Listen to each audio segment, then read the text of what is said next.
Hello, and welcome to Faith and Federalism, where I take ideas governmentally and analyze them theologically. So today we have a lot of things to cover, but I'm going to try to keep it as short and sweet as possible. So let's just get started. I have the Biden-Harris campaign collaborating with Iran, Muslims supporting Jill Stein, who's part of the Green Party, the Arizona Supreme Court decision on the election, Kamala accepting the CNN invitation for a second debate, Trump wanting to do away with sanctuary cities, and RFK Jr. wants to be back on the ballot. So when it comes to the Biden-Harris campaign collaborating with Iran, Iranian hackers sent unsolicited information that they stole from Trump's campaign to people affiliated with Biden's campaign. There were emails sent that contained an excerpt taken from stolen non-public material from Trump's campaign as text in the emails. There's no indication that Biden staff ever replied, but a few individuals were targeted on their personal email. The campaign says that they weren't aware of any material being sent to the campaign, but a few individuals were targeted in what looked like a spam or phishing attempt. And the Trump campaign wants the Biden-Harris campaign to come clean on whether or not they used the material, because that will reveal whether or not Iran was involved in interfering with our elections. And Trump specifically said that he wants Kamala to resign if this is true, but we all know that she's not that ethical, number one, and number two, she just wouldn't do that. The race is so close, and for her to admit that Iran was actually interfering with our election by sending emails from the Trump campaign, she would never admit to that. Along with Russia, though, Iran is one of the most aggressive foreign powers that is trying to influence our election, but the Iranian government has denied all allegations. In terms of Muslims supporting Jill Stein is part of the Green Party. For those of you who don't know, she has been running ever since I was old enough to know what an election was. And obviously, she's never really come to power or even been close. But a new poll shows that Arab Americans are turning away from Harris and towards Stein. And these numbers could keep Kamala from winning in battleground states, which is really amazing, honestly, because I didn't know that many Muslim people were so, not invested in the election, but invested in such a way that they would not vote for Trump, but vote for a third party candidate. So in Michigan, 40% of Muslim voters supported Stein, 18% supported Trump, and 12% supported Harris. Stein also leads Harris in Arizona and Wisconsin, which are key battleground states that have a large Muslim population. Amongst Muslims, the Biden-Harris administration has been highly criticized for the U.S. support of Israel in their war with Hamas, which makes sense. And Stein has called for a permanent ceasefire in Gaza and a U.S. arms embargo on Israel. So I guess it's because Kamala wants to defend Israel, make sure Israel has the ability to defend itself, and that's a turnoff to Arab Americans. And that would be a reason why Muslims would be more prone to supporting Jill Stein. So the Arizona Supreme Court decision, there are 98,000 people whose citizenship has not been confirmed, and they will be allowed to vote in the election. The ruling came after a coding oversight in state software that prompted the Secretary of State Fontes to insist that he would send out the ballots to those affected anyway. The database error came after 100,000 registered voters who obtained their driver's licenses before 1996 received duplicates before registering to vote after 2004.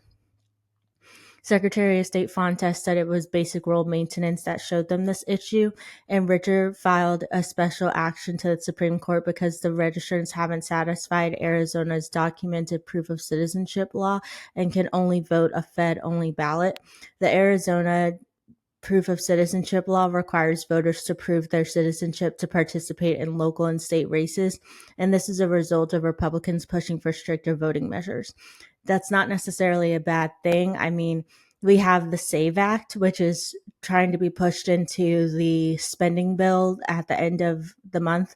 And the SAVE Act would require all people to provide record of citizenship and provide proof of citizenship. It's already illegal to vote in the election if you're not a citizen and to register to vote. But with this SAVE Act, you would actually have to show proof of citizenship to be able to register to do so. So that would hopefully nullify the Arizona Supreme Court decision. So I'm hoping that, I know voting has already started, but I'm not sure if it's already started in Arizona or not. But that would hopefully bounce this decision back and make sure that these 98,000 people are not able to vote, or they have to register or prove their citizenship before they're able to vote. Now I'm going to talk about Harris accepting an invite for a second debate. So we all know that after September 10th, she was quick to call for a second debate after the first one. And CNN invited Kamala to a debate on October 23rd, and they also invited Trump, but he hasn't accepted yet. Trump says that it's too late because voting has already started, and he said that she wants another debate because she's losing badly. She's not necessarily losing badly. The race is always neck and neck every day. There's a 7-point lead for Harris or an 8-point lead for Trump. So she's not necessarily losing badly, but of course he's going to say that because he's competing against her. They said that this debate would mirror the one with Biden and take place in Atlanta. And some of Trump's advisors have wanted him to do it. But he said when a prize fighter loses, the first words out of their mouth is that they want a rematch. And I agree with that. She was very quick to say she wanted another debate, which shows that she doesn't think that she did a good job. Personally, I think that she made Trump look bad. I still think Trump did well because he actually answered the questions and did what he was supposed to do. And he was also fending off not only Kamala, but the moderators. But I do think she got under his skin a little bit. And I think that another debate would just get under his skin even more, and it would make Trump look bad. But I think he would do well in another debate if he because he already knows what Kamala's game is about. And so maybe he won't let her get under his skin too much. But I would just be worried that because he always wants to be right, that she would throw more curveballs that would kind of get under skin, like the rally thing. Like, people leave your rallies early, and he was very offended by that because he said that people don't leave his rallies early and things of that sort, and he was more focused on that. But what was interesting is that a lot of people who watched Kamala were left very confused by her policies, and they thought Trump did a better job if they were independent voters. But those of us who are Republicans didn't think that Trump did the best job, but also realized that he was fighting off not only Kamala, but the moderators. Trump wanting to do away with sanctuary cities, this would be huge. For those of you who don't know what a sanctuary city is, it's basically a city that protects illegal immigrants from deportation. During his rally, he vowed to end the nation's migrant crisis if reelected by doing away with these sanctuary cities. He said that he would ask Congress to pass a law outlawing sanctuary cities nationwide, and that he would bring down the full weight of the federal government on any jurisdiction that refuses to cooperate with U.S. Immigration and Customs. He said he'll surge federal law enforcement to every city that is failing to overturn illegal aliens, and they'll hunt down every gang member, drug dealer, rapist, murderer, and more. I think that sanctuary cities obviously are not a good thing because it's holding people who are breaking the law to get here. And I don't necessarily agree with that. I think that as the United States of America, we should be helping each other and helping all the states and helping our own residents first, instead of supplying needs and goods of illegal immigrants, because we have homeless veterans and we have homeless people in general, and they're not getting the resources they need, but illegal immigrants are getting resources that could be going to those types of people. And I just think that I don't necessarily see a point in having a sanctuary city. I think that really does a disservice to the state. It does a disservice to the people of the city. They're having to pay extra taxes to accommodate for these people, and that's not something that they agreed to. They didn't agree for these people to come to their city, and they didn't agree for their city to be a sanctuary city. I think a sanctuary city is evading the law, and I don't think that that should be a thing in our country. Lastly, RFK Jr. wants to be back on the New York ballot. The campaign is asking the Supreme Court of the United States to put his name back on the ballot after a lower court disqualified him. This comes after he said he was suspending his campaign on August 23rd and endorsed Trump.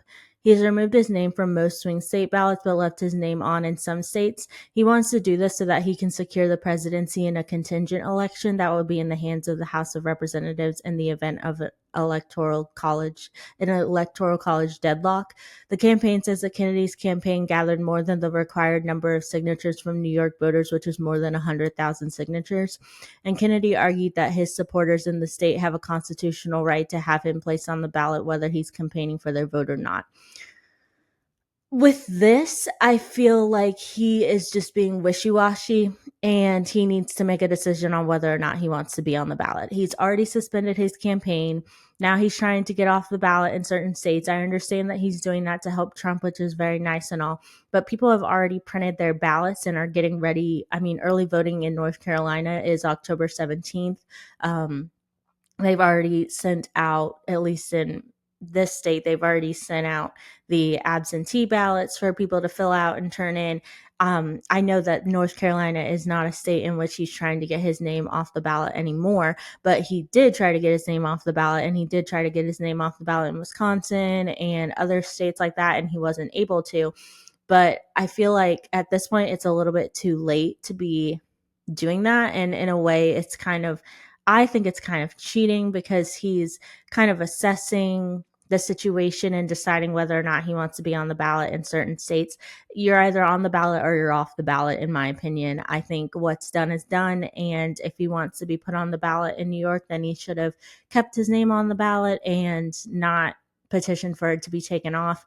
Or he should have, I don't know if he was ever on the ballot in New York and they never let him be put on the ballot because of the signatures that he needed. If they weren't putting him on the ballot and he had the signatures that he needed, I don't think that that's right. But if he was on the ballot and now he wants to be put back on the ballot, which is what the title of the article said, then I think it's too late. And I don't necessarily agree with him on that.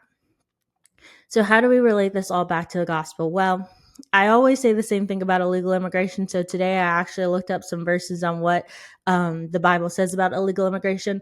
The Bible is not necessarily clear on illegal immigration. It's clear on immigrants. And of course, you're supposed to help immigrants that come to your country, and you're not supposed to slight them in any way. And you're supposed to feed and clothe them and all of that. But like I said, the Bible is not clear on illegal immigration. It's clear on immigration.